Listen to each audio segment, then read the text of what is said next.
자, 오늘은 14장 자료 지난번에 이제 다 나누지 못했던 2번 자료의 4페이지부터 들어가겠습니다.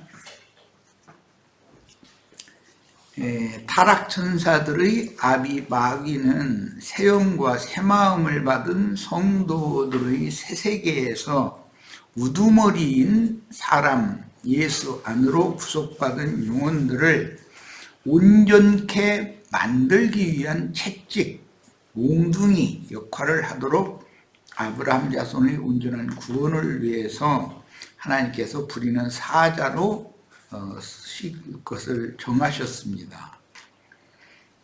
연약한 흑사람은 많은 고난을 통해서 온전케 되는 과정에서 의의 말씀을 경험해 온전케 되는 시험으로 연단받은 믿음이 아닌 귀로만 들은 말씀을 혼적 지식으로 아는 성경 지식, 곧 타락한 사람의 본능으로 아는 성경 지식에 따라 교만한 마음은 굳어지고 스스로 하나님의 자리에 오른 대인들이 되었습니다. 이 세상적인 큰 자들에 대해서는 예수님이 아주 여러 방면으로 신랄하게 말씀을 하셨었죠. 세상의 대인, 세상의 큰 자는 천국에서는 작은 자가 된다고도 하셨고, 잔치 상석이나 무슨 그 모임 자리의 그 상석에 습관적으로 앉아서 자기를 높이려고 하는 자들을 만약에 천국의 시련에서는 그 잔치집 주인이 들어오다가 보고 당신은 저 말석으로 가라고 이렇게 하면 얼마나 그게 이 생에서는 영광이겠지만 그게 얼마나 부끄러움이 되겠느냐 이런 비유도 하셨고, 그래서 우리는 이제 성경 여러 방면에서 이 생에 아직 육신을 입고 사는 동안은 자신을 그 큰 자로 대인으로 여기는 그런 그 관념을 항상 자신을 돌아볼 필요가 있다라는 말씀을 여러 방면으로 하셨습니다. 자, 이 일은 첫 아담의 실패 이후로 모든 세대에게 나타났으며 모세의 인도를 받고 모세를 믿는 유대교 지도자들과 율법 선생들에게 가르침을 받고 천성적인 본성 안에서 육체에 상관된 계명의 율법에 사로잡힌 유대인들과 오늘날 자칭 유대인의 회당인 기독교인들에게 지금 이런 영과 그런 정신이 이어지는 중입니다.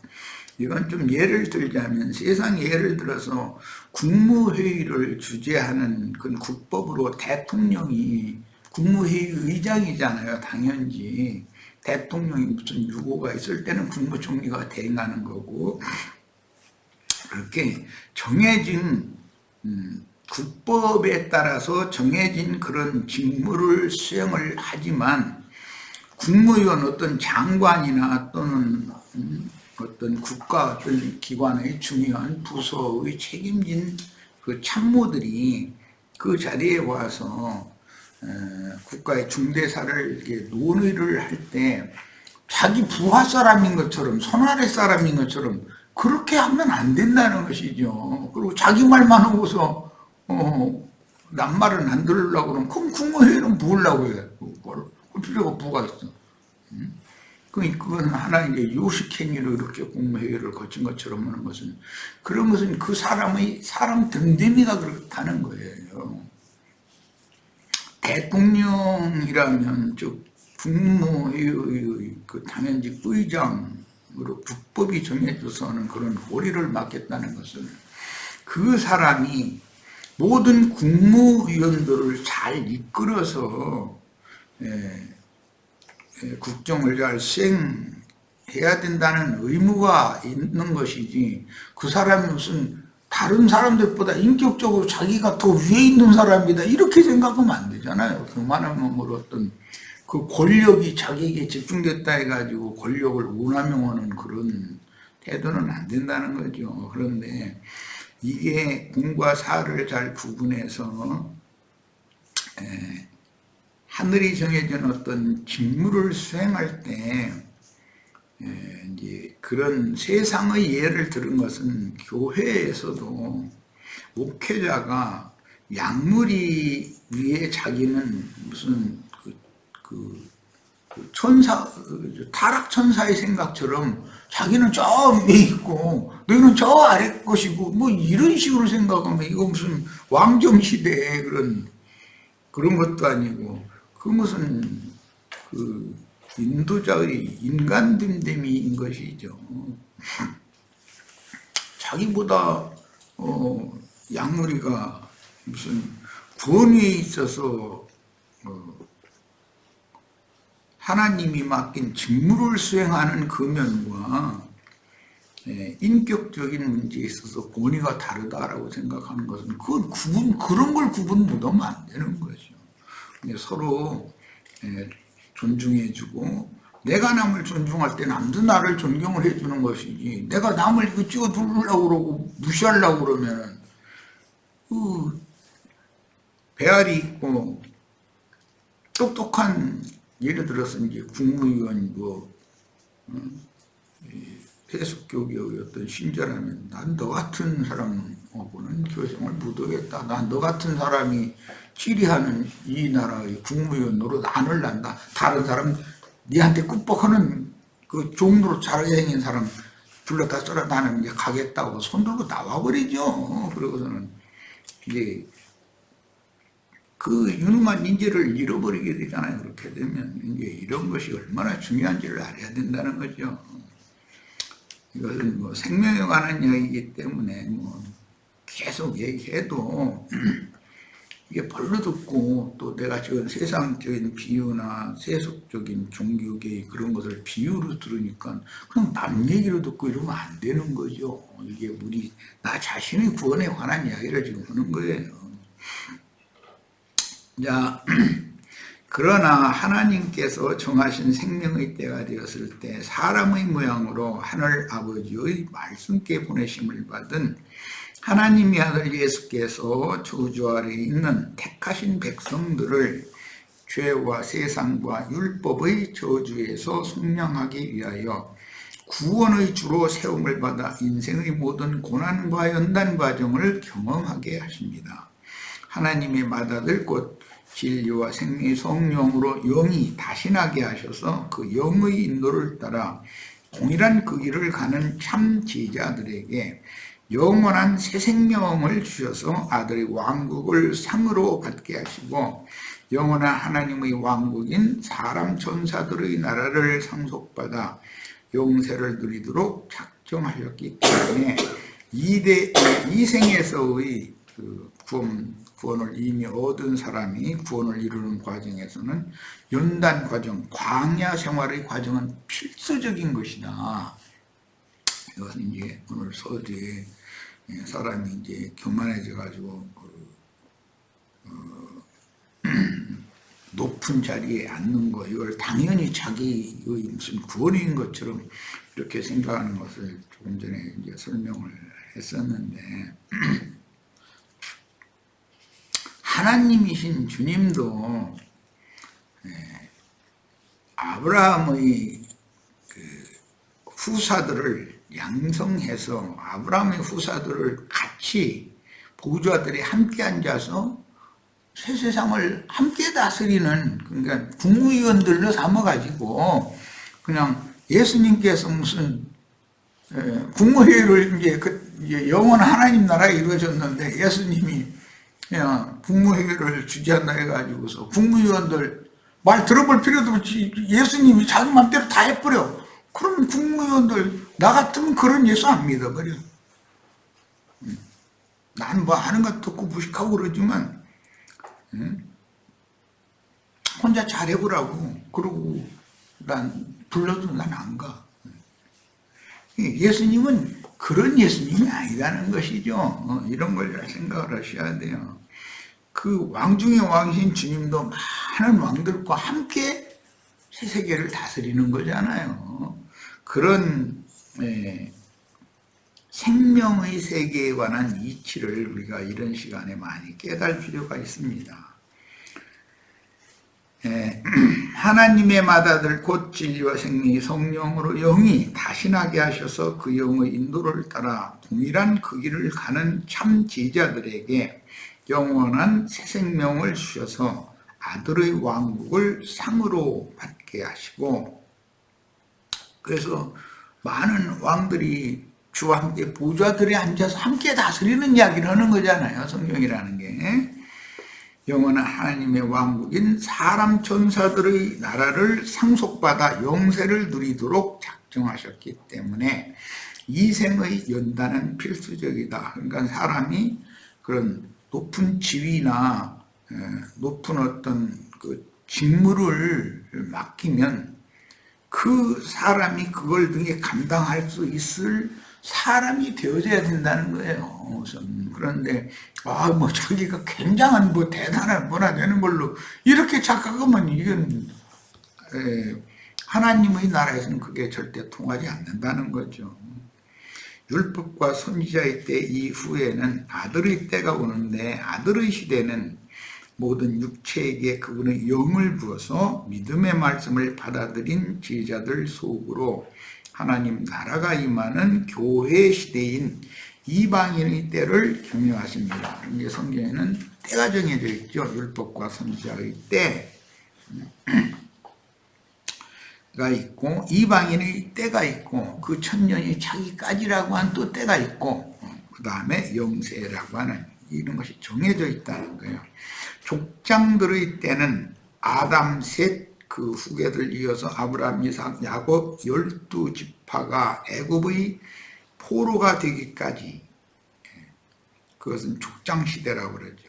그 다음에 율법과 선지자의 때는 모세로부터 침례 요한까지, 그 다음에 예수님이 내 때가 아직 이르지 아니하였나이다. 그런데 이제 예수님의 때가 있고, 그 영께서 교회들에게 말씀하시는 교회의 시대라고 하는 때가 또 정해져 있고, 그 다음에 교회 추수가 끝나면 그 천년 기간의 때가 또 정해져 있고, 이렇게 하나님은 우주를 경영하실 때 아무 생각 없이 어떤 시공에 있는 만유, 만물과 만상과 만사를 경영하시는 것이 아니고 그분의 영원한 목적을 향해서 이게 차착없이 시간도 그렇게 흘러가고 어떤 이 사건이나 일들도 그래서 그때는 그렇게 일어나고 이렇게 한다는 것을 꼭 믿어줘야 되는 거죠. 이방인들의 교회 중에서 온전함을 이룬 많은 아들들을 이끌어 영광에 들어가서 완성된 아들의 왕국인 천국으로 나타나는 새 시대인 그 천년의 왕국 시대가 있으니 우리는 그 천년으로 정해진 왕국 시대를 지금 눈앞에 두고 있는 거죠. 우리는 지금 이방인의 때 교회 시대에 말미에 있기 때문에 교회 시대와 나타난 천국의 두 시대를 아들의 왕국 혹은 천국이라고 정의합니다. 아버지께서 아들에게 주신 나라가 이 교회와 천국, 그 천년이라고 하는 그 두 시대의 그 천국 기간을 천국이라고 하는 이 두 시대인데, 이 천국의 완성이 되면 그 천년이 차면 즉 이제 영원한 아버지의 왕국이 영원토록 이어지게 하려면 아들에게 아버지께서 주신 그 나라를 아들은 아버지에게 다시 바치는 때가 와야 되는 것이죠. 그러려면 그 말은 모든 거스르고 대적하는 것들을 그리스도의 발등상이 되게 하는 시간, 때와 기간이 지나는 것이 두 시대다라는 말이란 말이에요. 이 말은 그럼 거스르고 대적하는 것들이라는 건 뭐냐? 이제 오늘 말씀 시작에서인 것처럼 영적 교만이란 말이에요. 그러니까 주님께서 광야 교회의 연단을 필수적으로 구속하신 백성들에게 시키는 이유는 순종을 가르치고자 하는 것이다 라는 거예요. 이건 또 한 방면에서는 생명이 성장해야 되는 일이죠. 생명이 성장하는 것과 교만성이 소멸돼서 없어지는 것, 이것은 필수적으로 관계가 있는 거예요. 자, 그 영이 되신 주님께서 모든 거스르고 대적하는 세력을 발등상으로 삼으신 이후에 그 영이신 아들은 그 나라인 교회를 아버지께 바침으로 영원한 그 말씀이신 하나님 아버지의 다스림이 영원토록 계속되는 아버지의 영세인 안식과 극락의 하나님 낙원이 성취됩니다. 이것이 이제 하나님의 선하시고 기쁘신 뜻이 완성된 상태죠. 이처럼 하나님은 때와 기한을 정하시고 창조세계를 경영하시므로 언제 어느 때는 어떤 종과 선지자들을 통해서 어떤 말씀을 세상에 주시고 또 다른 언제 어떤 때는 아들을 통해서, 아들이 예수님이 오셔서 말씀을 전하는 것도 옛적에는 선지자를 보내서 말씀하셨지만 아들이 오셔서 말씀을 전하시는 것은 때가 차야 되는 것이죠. 예수님이 오신 것은 때가 찼을 때 오시는 것이지 아무 때나 오신 거 아니었잖아요. 그랬고 최후로는 그 영과 신부의 말씀으로 모든 성경의 그 하나님의 선하시고 기쁘신 뜻, 하나님 마음에 감추신 경륜의 계시, 비밀의 계시, 이것을 이루시는 것은 성령과 신부의 말씀으로 완성하는 거다.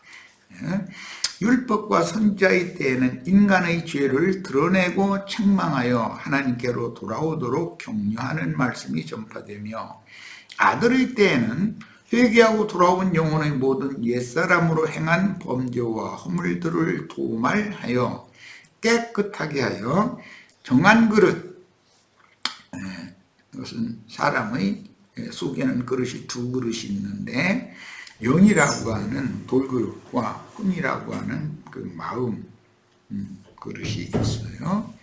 있는데 하나님의 말씀이 믿어진 사람의 영과 마음에 그 영으로 임재하심으로 새 생명을 얻은 신자들에게 하나님의 나라가 임하는 때는 교회 시대이고, 그 임한 하나님의 나라가 영광 중에 나타나는 때는 그 천년기간의 왕국이다.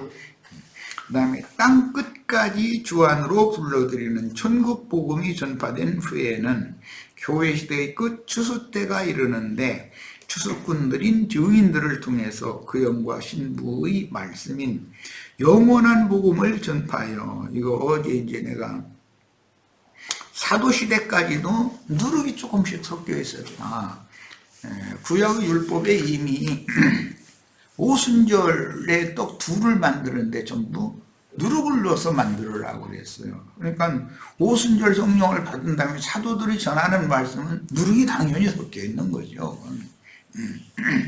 그러나 이제 계시록 10장 이후에 힘센 천사가 반모섬의 요한에게 받아먹으라고 주셨던 열린 책, 작은 책, 그 말씀으로 마무리를 하는 영원한 복음이라는 것은 누룩이 이제 없는 거죠. 거기에는 이제 마무리를 하는 추수의 최종 말씀이니까. 자, 그러니까 계시록의 특징은 마무리 말씀에서 이 기록된 말씀에 빼도 안 되고 더해도 안 된다. 누룩이 있으면 빼라고 그러겠죠, 당연히. 그런데 그 계시록 그 10장 이후의 모든 말씀에 대해서는 빼거나 더하거나 하면 절대 안 된다는 거예요. 그것은 그 말은 무슨 뜻이에요? 거기엔 누룩이 없다 그 말이잖아요. 오류가 없고 착오가 없는 거죠. 자,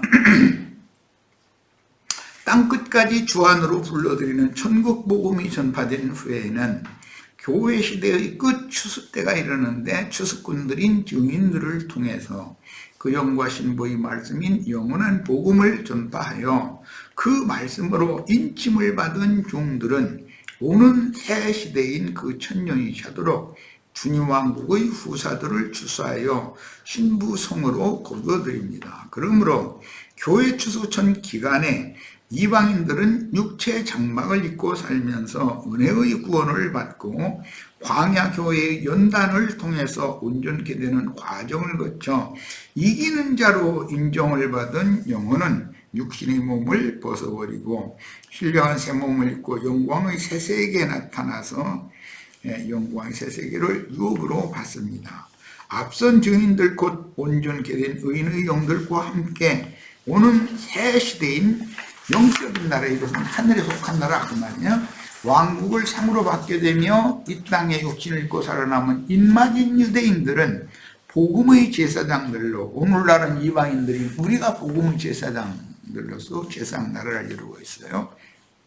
회복되고 이방 가운데 살아남은 신자들은 양무리가 되어 오는 새 세상에서 이방 가운데 살아남은 자리라는 건 곡과 마곡 세상의 백성들이다, 그런 말이죠. 자, 그 천년이 차도록 주님의 왕국 새 땅의 곡과 마곡 세상에서 육신을 입은 즉 땅에 속한 왕국 백성들이 됩니다. 문제는 시대의 전환기인 과도기 때 살던 자들 중에 어떤 자들은 이기는 자가 되고 신부로 단장된 자들이 되어 데려감을 받아 오는 새 세계인 그 천년 왕국의 하늘에 속한 왕국을 기업으로 받게 되며 대부분의 많으신 자들은 거룩한 성 밖 곡과 마곡 세상에 버려둠을 당하게 될 것입니다. 버려둠을 당하면 필수적으로 짐승의 때를 몸으로 경험을 해야 되는 것이죠. 그리고 살아남아도 오는 세상에선 땅의 백성이 되는 것이지 하늘의 왕족이 되는 건 아니다. 이미 이 생에서 믿었지만 온전함을 이루지 못한 신자들은 이스라엘이 회령하여 육신이 완전히 후패되어 소멸되고 구속하신 속사람은 생명의 빛을 전신 갑주 새 옷으로 갈아입은 현사들이 되기까지 광야를 맴돌며 연단을 받아 겉사람은 후패되고 속사람은 새롭게 된 증표로 가나안 땅의 전사라는 것을 확증하는 건 영적인 할례를 받아야 되는 것이죠. 이제 요단강을 건너면 첫 번째 하는 일이 길갈 할례산 앞에 모여서 부싯돌로 여호수아에 의해서 할례를 받는다 그랬어요. 버려둠을 당한 자들 중에는 가라지들이 섞여 있으며 가라지들은 시대의 끝에 마귀의 유혹에 넘어가서 자기들의 율법 교리를 지키고 세우려고 순수하고 진실한 성도들을 핍박하고 죽이는 일에 쓰임을 받는 마귀의 앞잡이들인 짐승들을 동역할 것입니다. 그런데 짐승들은 이런 바다에서 올라온 짐승들은 그 폭력적이지만 땅에서 올라온 짐승들은 간교하죠. 뱀의 영을 가지고 있으니까. 그러니까 땅에서 올라온 짐승들이 하는 말이 뭐냐면 그 능력격의 일곱 머리들보다 그들이 뭔가 부분적으로 더 많이 깨달은 거예요. 부분적으로 있어가지고 그들이 교만한 말을 마지막에 하는 것은 뭐냐면 이 시대에는 내 말을 들어야 여러분 구원 받는다, 이렇게 나가는 거예요. 이 시대는 그 영과 신부의 말씀을 들어야지 어떤 인간의 말을 들어서 되는 게 아니죠.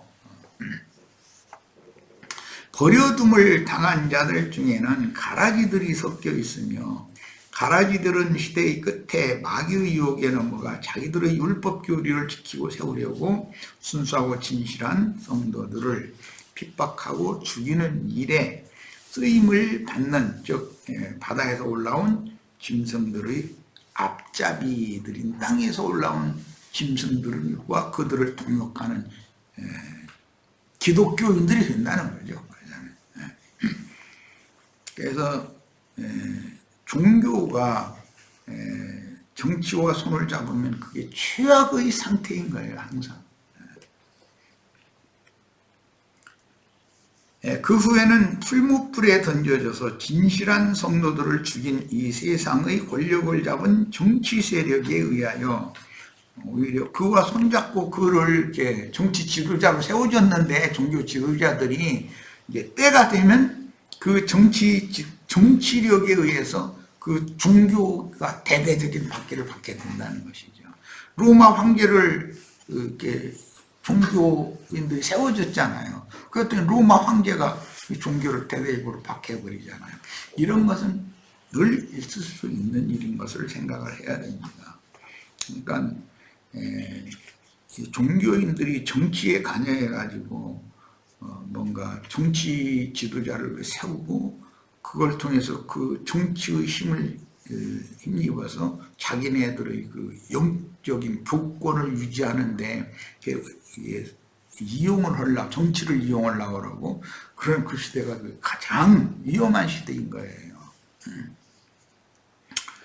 자, 그 다음에 그 후에는 풀무불에 던져져서 진실한 성도들을 죽인 이 세상 권력을 잡은 정치 세력에 의하여 땅에서 올라온 짐승 큰 음녀, 교회는 어마어마한 핍박을 받고, 계시록에는 그 음녀를 벌거벗겨서 불로 아주 살라버린다 이제 이렇게 표현했어요. 그 육신의 몸은 처참하게 죽임을 당할 것이며 그 영혼은 영원토록 쉼이 없는 영멸의 처소인 마귀와 그 사자들을 위하여 예비한 불못에 던져질 것입니다. 그런데 이제 그때 자신들이 순교하는 것처럼 할렐루야 아멘 해가면서 죽을 수가 있는 거죠. 그런데 그렇게 자기네들이 세운 정치 권력에 의해 박혀받고 죽는 것이 그게 순교가 아니라 그게 하나님 그들을 심판하는 심판이라는 것을 너무 나중에서 깨달으면 돌이킬 길이 없는 거잖아요. 시대의 종결기인 짐승의 7대에는 생명이 어려서 마귀의 유혹을 이기지 못하고 담대히 순교자가 되지는 못했으나 순교자들의 진실한 신앙과 증거를 인정하고 순교자들이 이단자로 물려서 핍박을 받으며 순교할 때 마음으로 동력하고 따르던 자들은 새시대의 그루터기들이 됩니다. 주님께서 독생자로 임하셔서 천국으로 초대하던 새시대로의 전환기에 이 세상에 살던 유대인들 중에서 어떤 이는 주님의 부르심을 받고 유대교의 가르침을 완전히 버리고 주님의 새 가르침을 받아 인침을 받음으로 주님의 제자라며 교회 시대에 사람의 영과 마음속에 천국이 임하도록 세일을 하시는 천국의 사자들이나 교회의 일원들이 되었습니다. 이게 소위 말하는 오늘날 세상 교계인 여호와의 증인이라는 사람들이 굉장히 세력을 펼치기 위해서 애를 쓰고 있는데, 유대교 그 랍비들이 다 여호와의 증인들이었잖아요. 그러나 제자들은 그리스도의 종들이지 야훼 여호와의 종들이 아니잖아요. 이런 것도 좀 우리가 진리를 잘 파악할 필요가 있습니다. 율법 관념이 깊었던 많은 유대인은 육신의 몸으로는 로마에 의해 풀무불의 형벌을 몸으로 경험하고 흩음을 당했으며 유대교 지도자들과 예루살렘의 기득권자들은 멸망당하고 그 영혼들은 하늘들의 왕국 주님의 천국인 교회에 들어가지 못하고 영혼은 둘째 사망에 떨어졌습니다. 이것은 로마에 의해서 예루살렘과 이스라엘이 멸망받을 때 예루살렘 성전으로 꾸역꾸역 다 모여들은 자들은 자기네들이 순교한다고 생각을 했는데 그게 아니라는 거죠. 하나님께서 때를 따라서 필요대로 보내셨던 하나님의 종들을 박해하고 죽이는 일을 그들이 했기 때문에 그들을 그때에 가서 로마를 일으켜서 그렇게 심판하려고 한 건데, 그 유대교 대제사장들이는 예루살렘에 신전이 하나님 우리가 섬기는 신이 여기에 계신데 감히 세상 신 로마 군대가 어떻게 여기를 쳐들어오겠냐. 그러니까 거기 가면 보호받을 줄 알고 다 갔는데 전멸당해 버렸잖아요. 그럼 그것이 자기네들은 순교했다고 생각하는 거예요. 그런데 그게 아니잖아요. 실제로는. 이런 일은 교회 시대 그때도 얼마든지 반복된다는 거예요. 자, 그 다음에 매번 시대의 전환기에는 반드시 육신의 장막을 입고 이 생에 살아남아 두 시대를 살면서 온전케 되는 과정을 경험하는 신자들이 나오기에 마련이니 초림 때 유대인의 지휘자들이 그랬던 것처럼 재림 때는 이방인들 중에 살아서 추수와 재림을 맡게 될 교회 안에 있는 신자들이 다 주님의 데려가심에 참여하는 것이 아니고 남는 자들이 있는데, 남는 자들도 가라지 무리로서 하나님의 영원한 심판을 받을 무리가 대부분이고, 소수는 그중에 어린아이, 젖이나 먹던 자들이 살아난 것이어서 짐승의 때를 몸으로 경험하고 새 시대의 그루터기가 된다는 게, 살아남는다 해도 최선이 뭐냐면 오는 새 세상의 땅의 백성이 되는 것이 최선이다라는 거예요. 자, 그 다음에 많은 이들이 이 생에 버려둠을 당하고 교회가 시작된 이후로 전에도 없었고 후에도 없을 크나큰 심판을 거쳐 겨우 목숨을 부지하고 살아남은 자들이 오는 새 세상에서 신령한 새 몸으로 덧입는 엄격한 광야 생활을 다시 한 후에, 이 생에 살아서 신앙생활을 한다는 건 광야교회 생활을 한다는 말이죠. 영세의 백성이 될 것인데, 영세의 백성들이라도 영광이 다 똑같은 건 아니다. 천차만별이다. 자, 첫 시간 여기까지 해서 마치겠습니다. 잠시 쉬었다가 다음 시간 이어갑니다.